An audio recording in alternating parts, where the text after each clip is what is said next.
Cohen with C-Level Roundtable and the author of Count Honorable. I'm a speaker, I'm a mentor, and I just love working with people that have kids.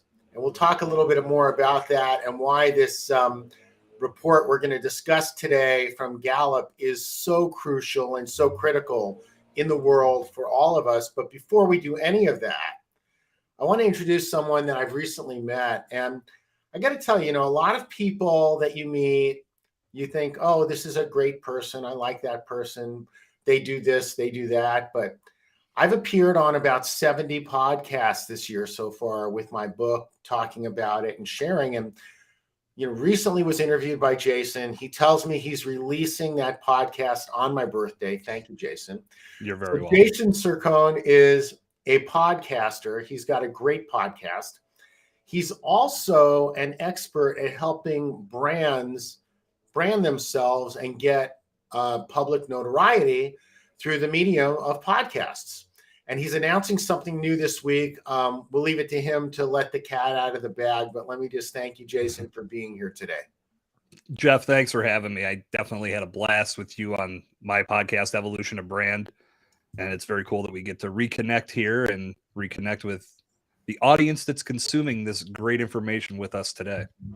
Yeah, that's awesome. I know we had a couple people on online ask, hey, when is it?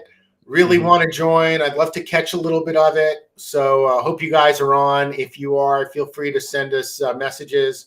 We'll be checking and getting back to you. And if anyone, wants to have a further conversation today and really explore this issue about Gallup's 2022 State of the Global Workplace Report, we would love to continue that conversation. So, Jason, you and I looked at that report. This is my third week talking about it. And what I'm noticing in the pre-conversations with the people I'm interviewing on this is everybody picks something that's a little bit different out of that report that really catches them. What was the thing that caught you today? When I looked this over, the biggest thing that jumped out to me was how much anger and misery people are finding within their career paths. And this report reported that a little over 1/5 of the global workforce is just miserable and looks at their entire workday and feels as if they're getting no respect on any level. And that was just jarring and mind-blowing to me to think that I mean, you can look at a lot of the trends in the world with the Great Resignation and people starting to go after their own passions. And sometimes you have to wonder if it's something like that and the lack of communication that causes that emotion to become so prevalent that makes people go down that path. But that's what really jumped out to me. I thought that was crazy. It is. And a couple of statistics just to share with people globally. So the result of what you just shared, right? Like a lot of people think about like what's happening and then kind of know there's an impact somewhere. Like they figure, well, this means it's going to cost me money here or there, or I'm going to, be dealing with crazy people or something. But it's a lot more subtle than that for a lot of people. 45% of the people surveyed in this report think now is a great time to get a new job. Yeah. Yeah. What does that say?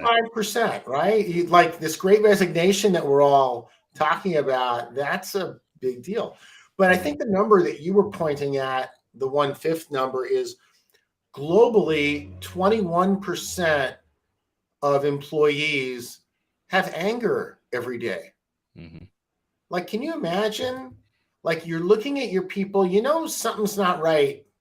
Like, like this person or that person's kind of off, or the vibe they put out is not like what you really want in your environment. Yeah. But you don't always know. Are they sad? Are they angry? Are they hurt? Do they just not feel connected to the team? Like, what are those experiences that they're having? So I'm just kind of curious, like, when I think about those things, Jason, what I think about is who owns that? Do they own that? Is that something you can own as the leader in your company? Like, where do you think that comes from, Jason? Well, to speak to my past experience, and I mean, I can even look back on some of my own management flaws in the past and know that maybe I didn't bring the right attitude to work with me every day. And that manifested into something that should not have taken place. And nothing terrible, just saying that that overall negative attitude can bleed into many other facets of your business. And I have experienced that from my end and realized quickly that I had to make some corrections. But being on the other end of it, to me, I've always felt that it stems from a lack of communication and expectations not being set properly. And I've talked about this with a few different people on my podcast. I know, Jeff, you and I talked about this as well. When you accept a position with a company, you are given a list of expectations, a list of job requirements. This is what we're going to expect of you once you get started, you're through training and you're up and running. But if someone above you starts giving you all of these other responsibilities, and by default, you start getting spread much more thin, it can become very difficult to know what is my number one priority. What should I be putting my focus on today to truly be the best version of myself to make my company flourish? And if it's a confusing message and you're being told at the beginning, this is your objective, we want you to do A, but then all of a sudden we're saying, well, do some of B, and here's a little bit of C. And after you get done with that, try X, Y, and Z, and then you can get back to A. All of a sudden your mind is spinning. And that can make anybody get frustrated, angry, depressed, burnt out, and in that mindset that I want to be part of the 45% that says it's time to find a new job or find a new career path. You really hit on some important points there. I just want to highlight a few of them. First off, what I notice in the way that you've just shared is it's shared from a kind of like where someone is feeling a constraint, and where leadership is not necessarily paying attention to what, and Gallup does this great. They've got the Strengths Finder profiling tool, which I use extensively. If people are not playing to their strengths in their job, if they're not doing what they love and what they're good at, those three things, then what happens is you do get that kind of confusion. More off, though, what happens is we as leaders have a responsibility in the hiring process and in the management process when we are managing how work is distributed and done to take into consideration. And I think a lot of managers and leaders work very hard to do this, what it is that the strengths of the employee are, what they're really great at, what they love doing. But here's the thing that shows up more often than not is that you're a department manager, you've got 6 or 8 people on your team, right?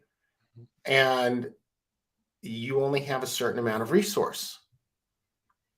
And you may not have the freedom to reach into someone else's team where you know the resource is that you need, that loves doing it, is great at it, and it's a strength of theirs.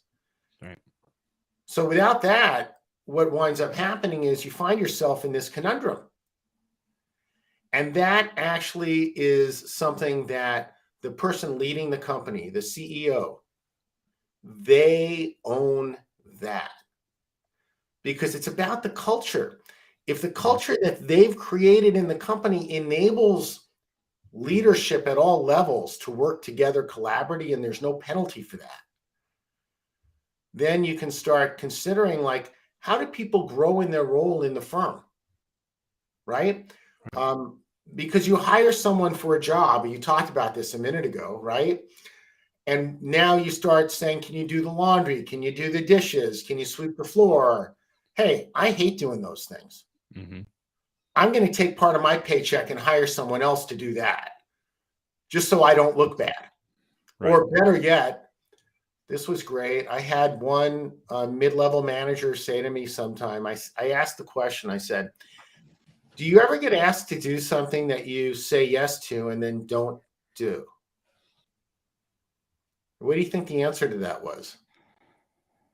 Boy, that could go either way. I would think that most people would say absolutely, because they're going to think this is not on my list of requirements. I'm going to focus on what I was told to do in the first Not, place.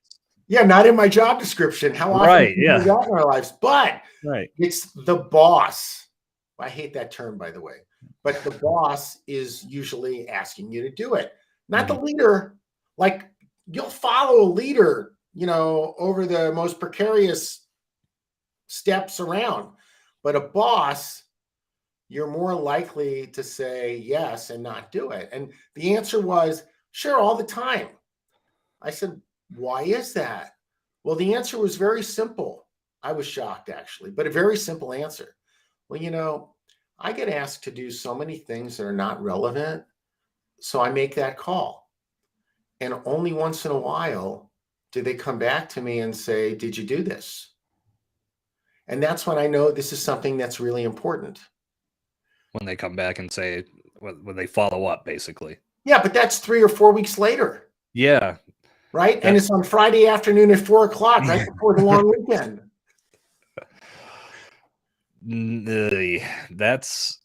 That right there, I think, is a prime example of the lack of communication that I was talking about. And you should never be in a position where you have to guess whether something is a task that needs to be completed or is a throwaway.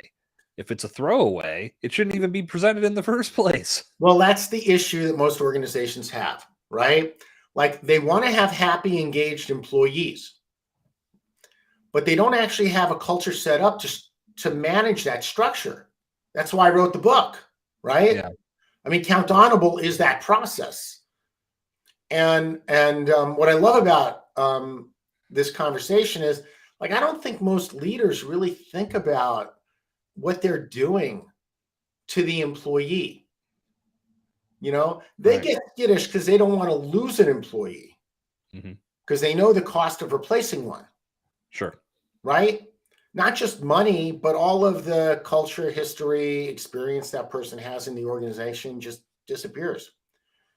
But people, how does a company know when someone's ready to get promoted or when they've lost interest in what they're doing?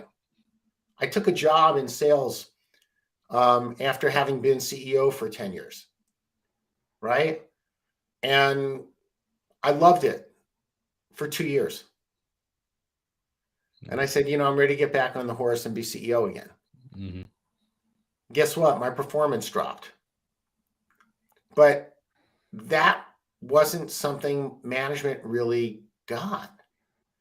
They didn't know I was ready to take more responsibility on and move up. They just saw that there was a performance drop because I lost interest. How many people do we have working for us that lose interest? And then you start treating them differently, like there's a penalty instead of a curiosity. Yeah. Human nature to always be focusing on the negatives and not accentuating the positives, or even having that conversation to temperature check the engagement that someone still has in their role, and to find out if there is some parts of it that have fallen off. What can we do to rekindle that fire to get you motivated to be at your peak performance again? Maybe it requires some sort of new role, but if we just let it fester and let somebody spiral, they are going to do a number of different things, and it can lead to that misery that we kicked off this conversation with. It could lead to some health issues. It could lead to them going to another company. Whatever the case may be, if you're not having that conversation to just ask, and like, I worked for a company that need not be named because it was a complete mess. Okay. But that was how they handled everything.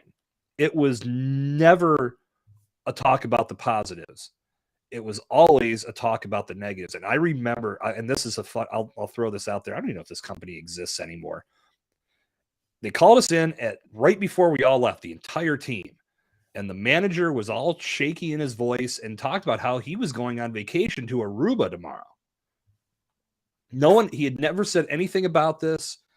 Nothing. He just, I just want to let you guys know I'll be gone for a week. And I was the only one in the room. I said, well, things are going to happen tomorrow. Half our team got put on performance plans. And when he got back, I was like, so you couldn't do that yourself? You had to have someone else come in and do it for you. I mean, at that point, I was checked out. Yeah, well, I But mean, so if many you're companies looking, operate that same way. right, if you're Crazy. looking at how to motivate people or not, you know, you said something a little earlier. I didn't jump on it just yet, but you know, you talked about communication that isn't working, right?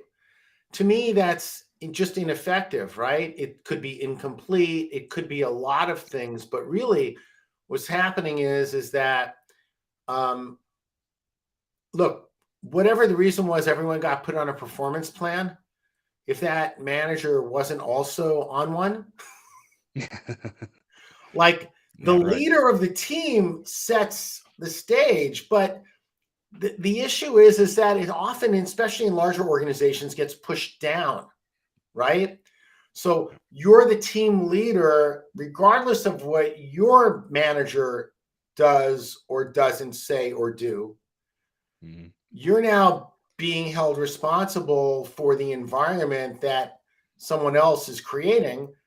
And it really takes something to be in an environment like environment A and go and create environment B.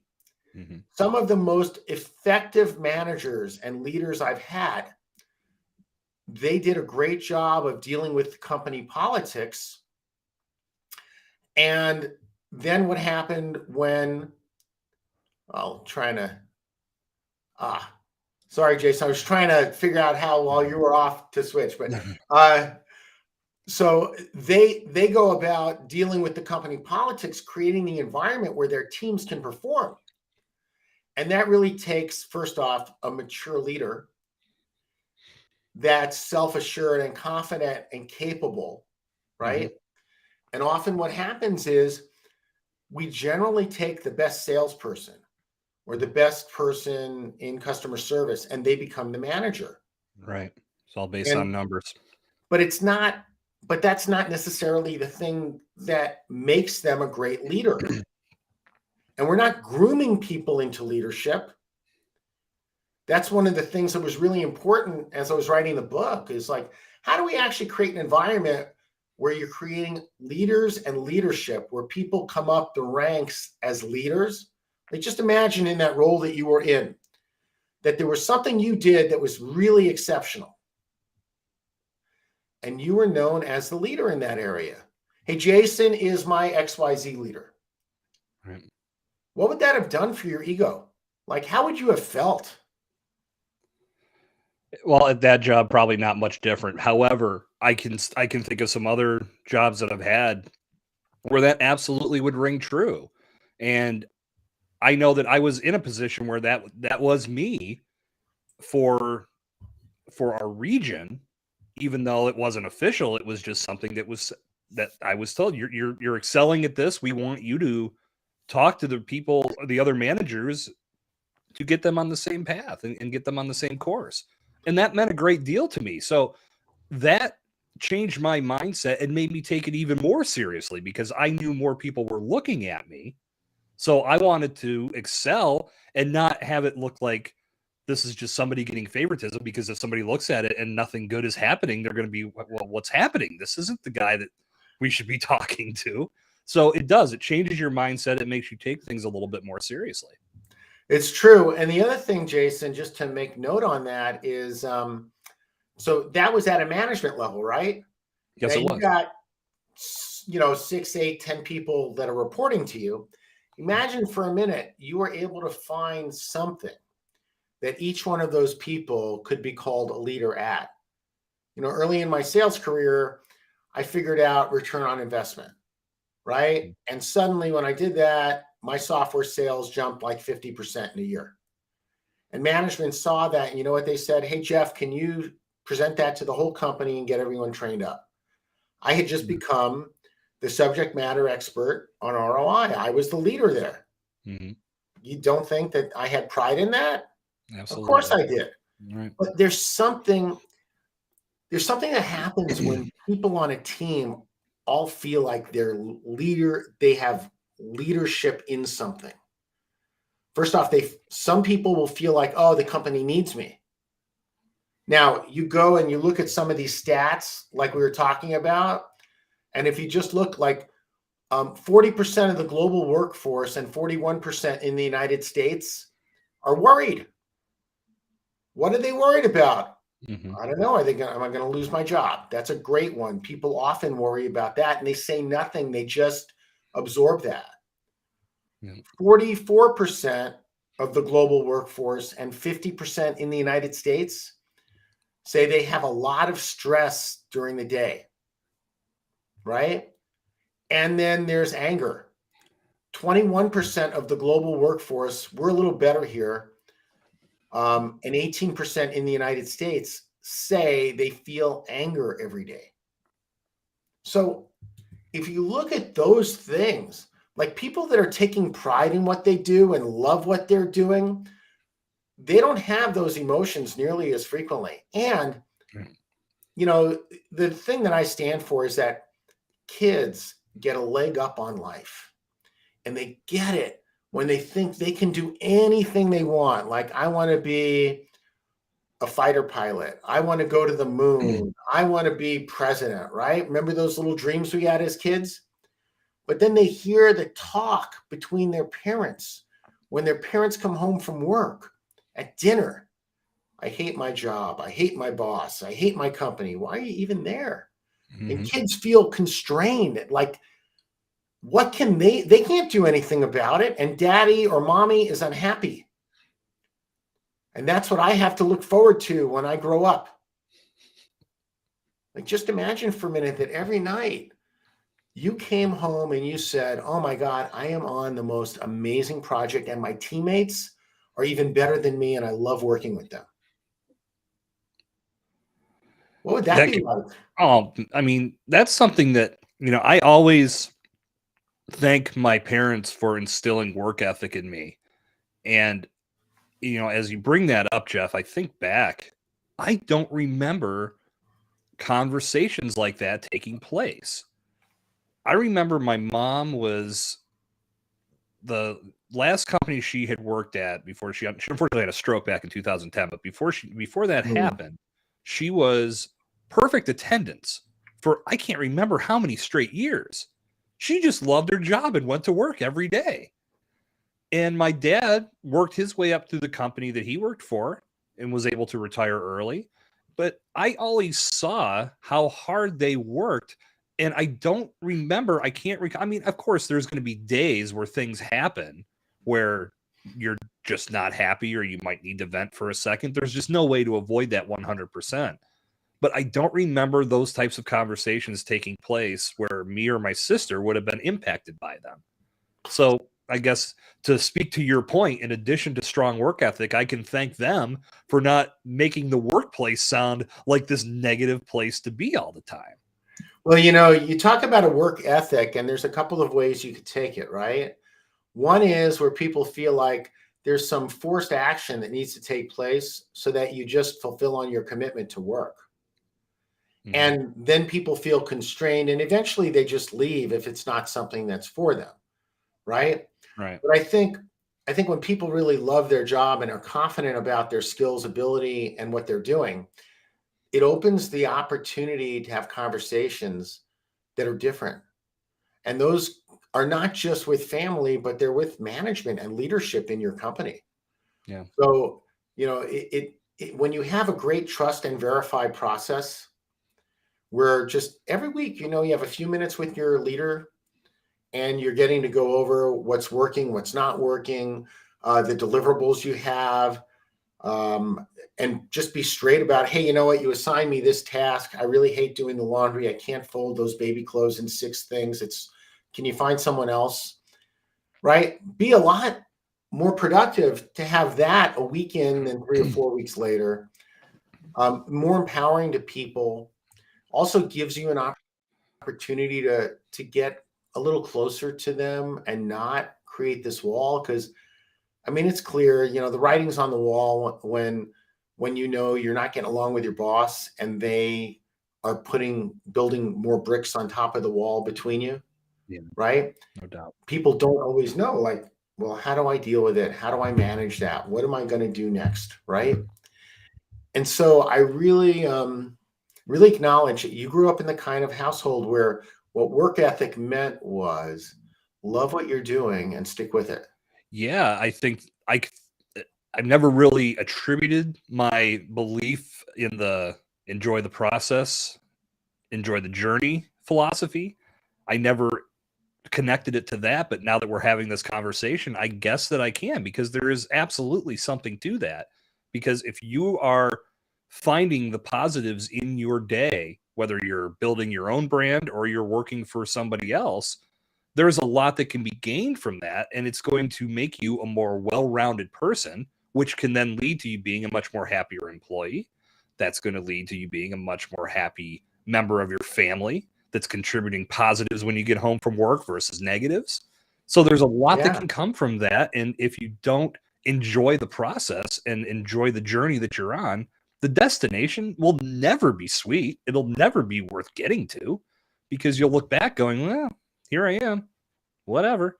But if you enjoy along the way, you pick up so much that makes you into the person that you are when you reach that destination. Right. And if you're a parent, this message is for you. I really want you to get, like, early in my life, I remember sitting around the dinner table with my parents and my two sisters, and my dad said, look, it doesn't matter what you do in life as long as you love it. He said, you could be a garbage man, Jeff.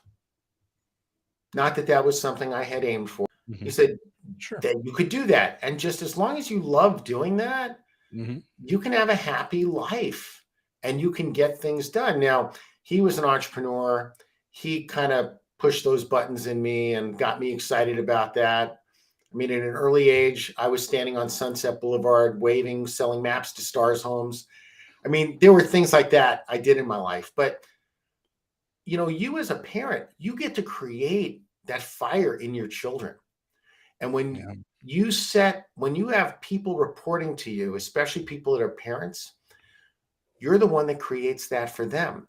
And when you lead a company with dozens or hundreds or thousands of people, you're the one that creates that environment where the youth of the next generations get to show up and love what they're doing and create that environment for more people.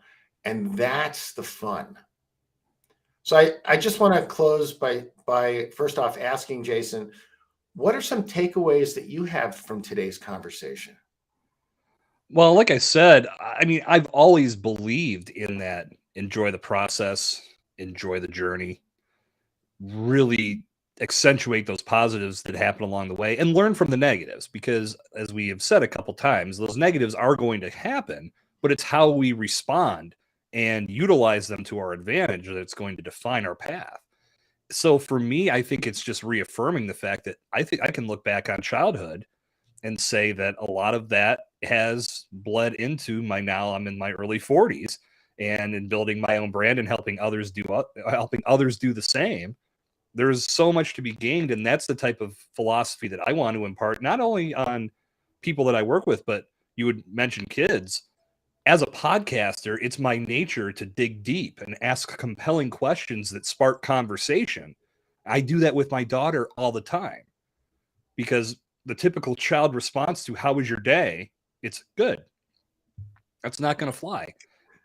And for me, I know that it probably annoys my daughter. She's in 7th grade. She's at that age where she's like, oh, great, dad's going to go on a tangent and ask me a bunch of podcast questions. But my whole point in doing that is just to get her talking, because I want her to embrace the art of conversation, because I know as she gets older, that's going to take her so far in whatever she decides to do. I love it. Well, I just want to let you know, as a foster resource parent, I really respect that. My 3.5-year-old girl is in preschool, and I get good, right? It's not until I get her to the playground where I'm actually able to start hearing a little more about what happened. But I really love, like, embracing a conversation with your child. They are starving for it. They want that more than anything. No doubt. Right? They want to know how much they mean to you. I mean, to me, there's another part of it, and we can wrap up with this, that, you know, with having those conversations about school, that's typically where people go during the school year. How's school going? What's going on in this class? What's going on in that class? I try to balance it because I know my daughter's life is not just about school. So I'm Right. trying to, how are things going with that story you're writing? She's big into writing. She's big into drawing. How are things going with the video game you're playing? Because these are, for me in my mind, it's not just about the content of the conversation. It's the act of having that conversation. So it Yeah. doesn't always have to be about the things that might not be at the top of their priority list. Yeah, I know she knows school is important and she's excelling, but we don't always have to talk about that. So if you shake it up a little bit, that's going to make your child go, oh, cool. They want to know more about everything I'm doing. And the conversation can flow from there. That's great.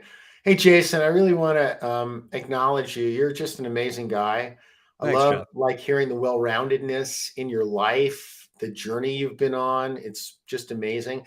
And I'm really grateful you had a chance to look over this report from Gallup and so we could comment on it today. No doubt. There's so much fruit in there for organizations to really see how they can impact and act on helping their teams strengthen and move forward. And if anyone would like to, talk about this further, I am totally open. Feel free to direct message me or to Jason, and Yes. let's continue the conversation. Thanks again, and hey everyone, it's great to see you.